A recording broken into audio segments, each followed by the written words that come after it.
Martina grows up in the shadow of her perfect sister, ignored and humiliated by her parents, who treat her like a burden. When a DNA test reveals a shocking truth about why she has always been rejected, her revenge will not be one of screaming, but of silent justice that will bring down the entire facade of the family. A true story of emotional abandonment, devastating discoveries, and personal rebirth. Subscribe to our channel to not miss true stories of revenge, justice, and personal rebirth. My name is Martina Bellini. I am 27 years old, and for most of my life, I have been the ghost in my own family. On my 12th birthday, my mother forgot to wake me up for school. When I went down to the kitchen at 8:30, I found my sister Eleonora sitting at the table with a slice of chocolate cake in front of her, candles lit, while Mom and Dad sang happy birthday. It was Eleonora's birthday, in 3 months. They were rehearsing, they said, to make sure everything would be perfect when the real day arrived. No one remembered that it was my birthday that day. No one. Growing up in the Bellini family meant learning a painful truth early on. I didn't count. Our house in Verona, a semi-detached house in the Borgo Trento district, had 4 bedrooms. Eleonora occupied 2 of them, one for sleeping, one for her clothes and dance trophies. I slept under the stairs, in a space my father called the little room, with a single mattress, placed directly on the floor, and a bare light bulb hanging from the ceiling. Eleonora needs space to grow, my mother Giovanna always said in that shrill voice she used when she wanted to end every argument. She's a professional dancer in training. She needs the right environment. Eleonora was 16 when I was 12. She wasn't a professional dancer. She took ballet classes twice a week at a local school and had the rhythm of a refrigerator. But my parents didn't care. She was perfect just because she was her. Like and subscribe for more stories like this. I remember Christmas 2009 with a clarity that still burns. I was 14. Under the tree were 17 packages for Eleonora. Designer clothes, dancing shoes, expensive perfumes, a new iPod. For me, a pair of gray socks and a used book on art history that my aunt had given to Mom years before and that she had never opened. "We spent so much on your sister," my father Roberto said, without even looking at me. "This year we had to cut back on you. You'll understand when you grow up." Eleonora opened her presents with exaggerated cries of joy, hugging Mom and Dad after each package. I sat on the carpet with my socks in my hands, feeling smaller than I had ever been. When Aunt Paola, my mother's sister, noticed the disparity and commented something in a low voice, Mom silenced her with a cold stare. "Every daughter has different needs," Giovanna said, raising her chin. "Martina is simpler. She doesn't have the same aspirations as Eleonora." I didn't know what that phrase meant yet, but I heard it repeated so many times in the years that it ended up becoming part of my identity. Martina, the simple one. Martina, the one without aspirations. Martina, the burden. In high school, my parents never showed up for a single interview with the professors. When I was accepted to the Polytechnic University of Milan for biomedical engineering with a full scholarship, my mother shrugged and said, "Good, at least you won't cost us anything." Eleonora, who had barely managed to graduate and had started working as a saleswoman in a clothing store, was given a surprise party with 50 guests. My parents rented a restaurant on Lake Garda. They spent euros on a party that celebrated what exactly? The fact that she had a part-time job that paid €900 a month. I didn't go to the party. I said I had to study for the entrance exams. I actually spent the evening on my balcony under the stairs, looking at the stars above Verona and wondering what I had done so badly to deserve all this. My university years were the best of my life, not because they were easy, but because I was finally far away. Milan welcomed me with its frenzy, its anonymity, its promise that I could be whoever I wanted to be. I worked part-time in a bar near the central station. I studied until 3 o'clock in the morning, slept 4 hours, and then started again. But I was free. I called home once a month more, out of duty than desire. The conversations were always the same. "How are you, Martina?" my father would ask with the tone of someone doing you a favor. "Well done, Dad. I passed 3 exams with 30 and Eleonora was promoted to head of the accessories department. We are so proud of her. Click. End of conversation. My mother was worse. She didn't even pretend to be interested. The few times she answered the phone, she would put me through to my father or tell me she was busy and would call me back. She never did. I graduated with honors at the age of 23. The ceremony was held on a scorching July day with the sun beating down on the Polytechnic and our gowns making us sweat as if we were in a sauna. I invited my parents 3 months in advance. I sent the date via email, via text message. I called twice to confirm.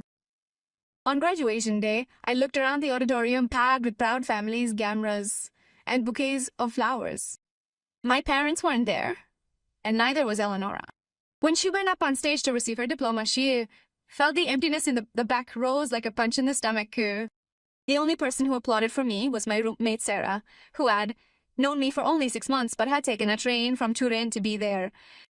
That evening I called them. My mother answered. "Oh, it was today," she said in a distracted voice. "I thought it was next week. Anyway, congratulations, Martina. Eleanor has an important interview tomorrow, so we were busy preparing her." I didn't say anything. I ended the call and cried for 3 hours straight, sitting on the floor of my studio apartment in Milan with my diploma leaning against the wall. A useless witness to my loneliness. But that night I made a decision.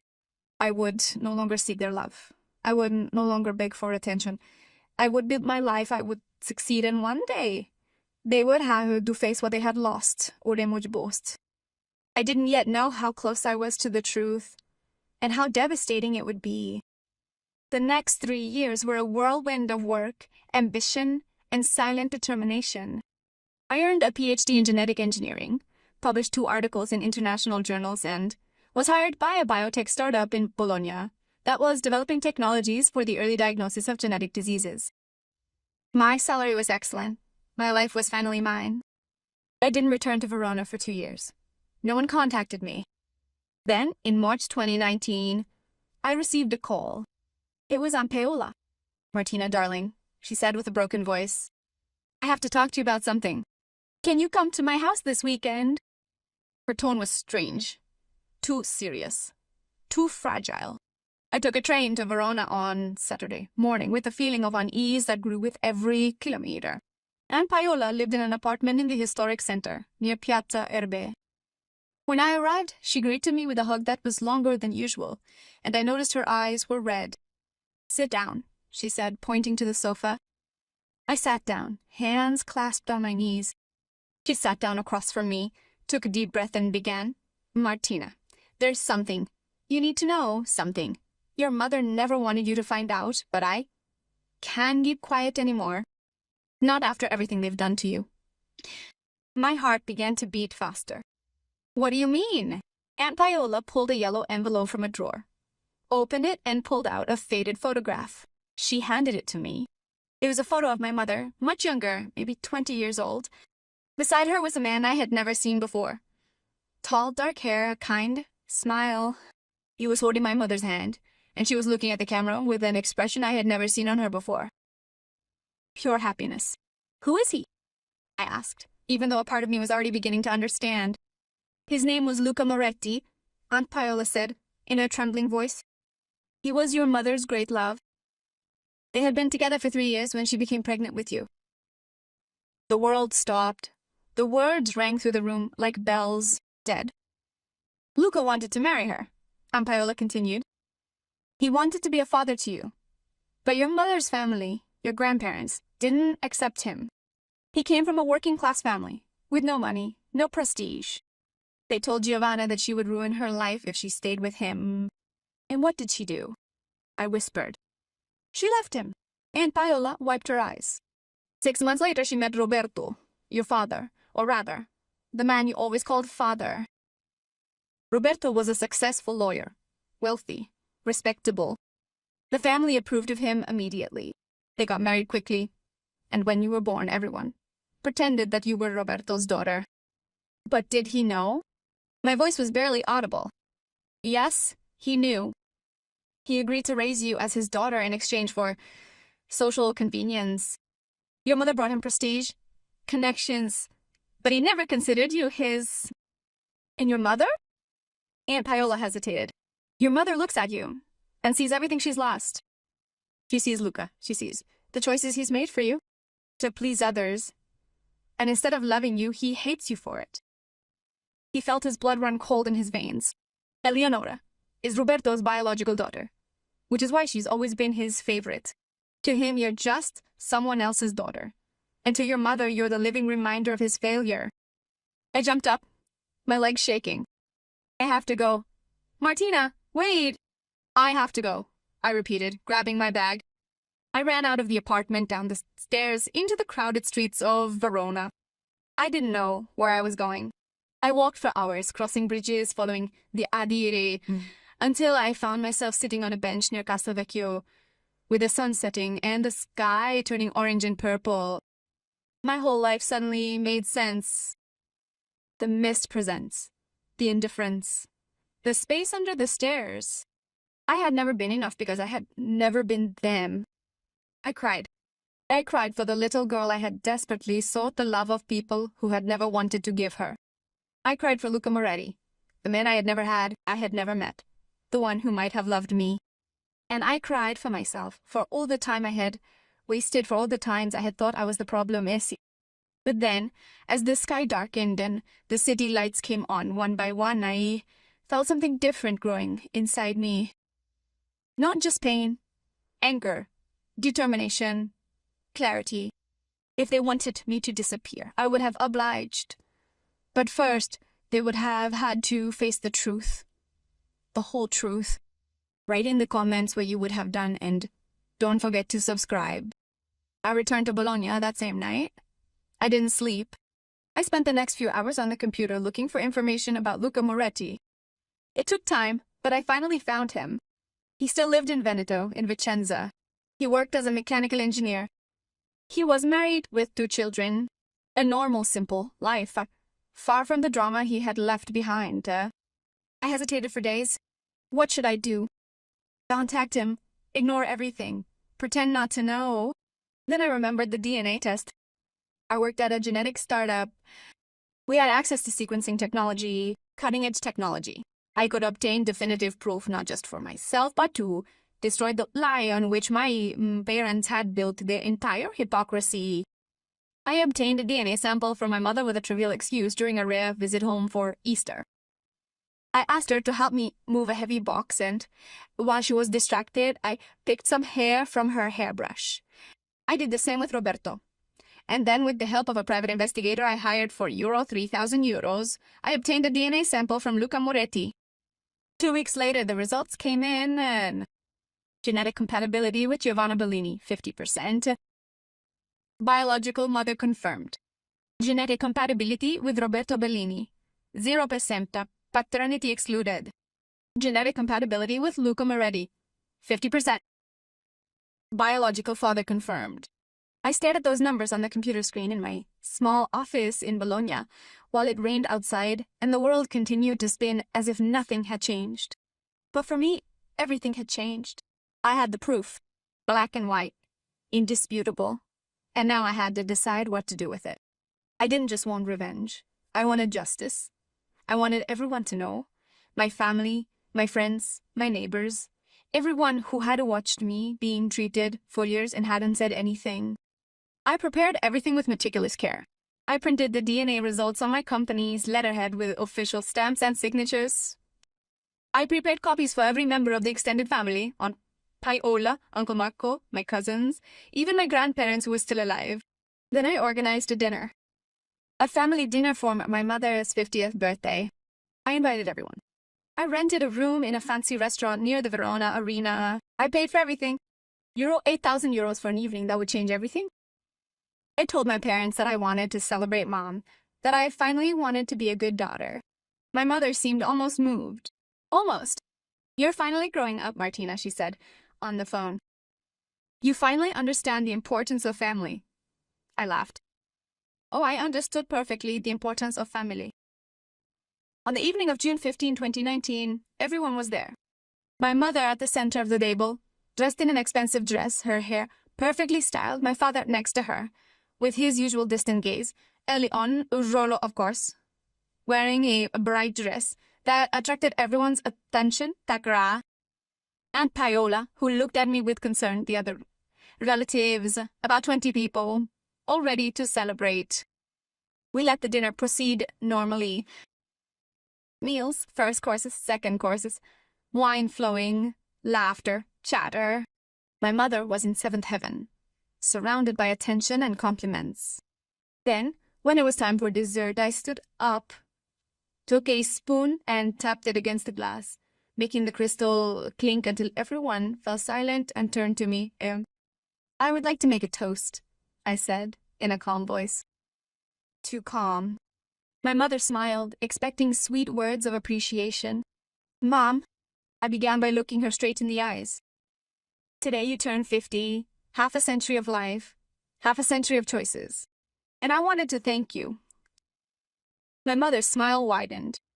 I want to thank you, I continued, for teaching me what it means to be invisible, for showing me that love can be conditional, selective, cruel, and most of all, for giving me the greatest gift of all, the truth.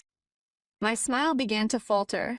I pulled an envelope from my bag and placed it on the table in front of her. Inside this envelope was a DNA test. Mine, yours, Dad's, and that of a man named Luca Moretti. The silence that followed was total, absolute, as if someone had pressed the pause button on the entire room. My mother turned as white as the napkin she was holding. Roberto stiffened. Eleonora looked between me and our parents, confused. What are you doing? My mother hissed, her voice suddenly low, dangerous. I'm telling the truth, I replied. The truth you have hidden for 27 years. I am not the daughter of Roberto Bellini. I am the daughter of Luca Moretti, the man you abandoned because he was not rich enough, prestigious enough, worthy enough of your family. Martina, that's enough, Roberto said, standing up. No, I said, raising my voice. It's not enough. For 27 years you have treated me like I was nothing. You have ignored me, humiliated me, made me feel like a burden. And now everyone will know why. I opened the envelope and took out copies of the DNA report, beginning to distribute them around the table. Aunt Paola took hers with tears in her eyes. The other relatives read in silence, their expressions ranging from shock to understanding to anger. You lied to everyone, I said, looking at my mother. You lied to your husband, even though he knew. You lied to your daughter. You lied to me. And you built your entire life on this lie and sacrificing me on the altar of your reputation. You didn't have the right, my mother whispered, her hands shaking. You didn't have the right to do this. I didn't have the right, I repeated, incredulous. You didn't have the right to steal a father from me. You didn't have the right to raise me thinking I was flawed, wrong, not enough. You didn't have the right to love Eleonora and hate me just because I reminded you of your choices. Eleonora was on her feet now, her face contorted with confusion. What does this mean? Martina isn't my sister. You're half my sister, I said. Kinder to her than I ever intended to be. But we have different fathers. Our parents lied to you too. Chaos erupted. Relatives shouting questions, my mother crying, Roberto trying to control the situation with his lawyer's voice, Aunt Paola hugging me tightly. I stood calmly, in the middle of the storm I had unleashed. I watched as my mother covered her face with her hands, her shoulders shaking with sobs. I watched as Roberto stared at me with cold, pure hatred. You destroyed this family, he said. No, I replied. This family was already destroyed. I just turned on the lights. I left that evening without looking back. I left the restaurant with its screams, its accusations, its pain. And as I walked along the streets of Verona, under the same starry sky that I had watched so many years before from my basement, I felt something I had never felt before. Lightness. 3 days later, I received a call from a number I didn't recognize. Martina, said a male voice, kind, uncertain. Yes, I'm Luca Moretti. My heart stopped. How did you get my number? Your Aunt Paola gave it to me. I hope you're not angry. I heard what happened. I heard about you. There was a pause, long. Then he continued in a broken voice. I have never stopped thinking about you.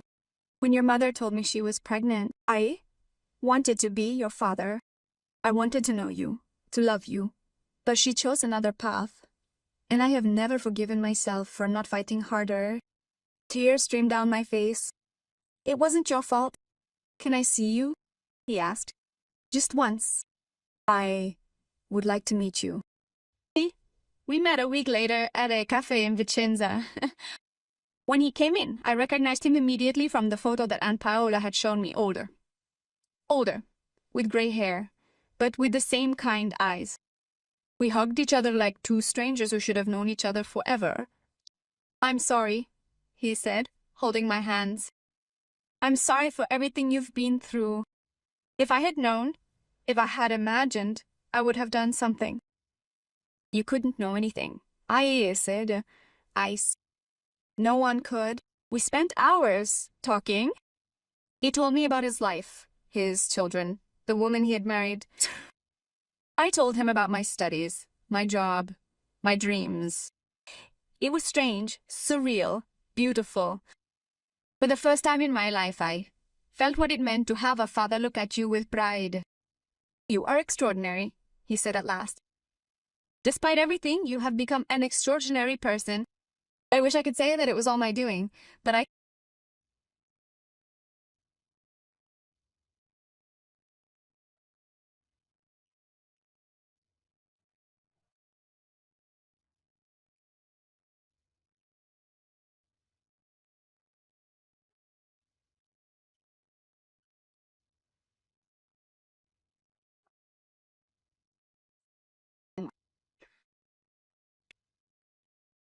had found Luca. I knew my step-siblings, Davide and Giulia, who welcomed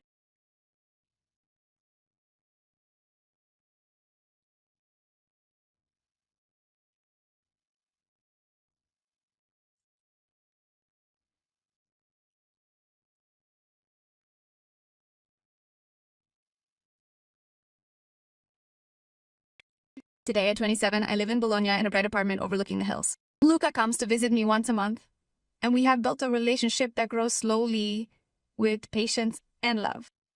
Aunt Paola has become my best ally, the woman I would have liked to have as a mother. A few weeks ago, I crossed paths with my mother at the supermarket. She had aged. She seemed smaller, more fragile. She saw me and immediately looked away, as if I were a ghost. I didn't run after her. I didn't talk to her. I moved on. Because revenge is not about yelling, destroying, or hurting. Revenge is about living well. About building a life so full, so bright that the person who rejected you must look from afar and realize everything they've lost. My name is Martina Bellini. I'm 27 years old, and I'm finally the daughter of someone who wants me, not the blood relative who denied me love, but the man who never stopped looking for me in the dark. And this, in the end, is the only victory that matters. Subscribe to our channel, like it, and write your opinion on this true story in the comments. Thank you for watching until the end.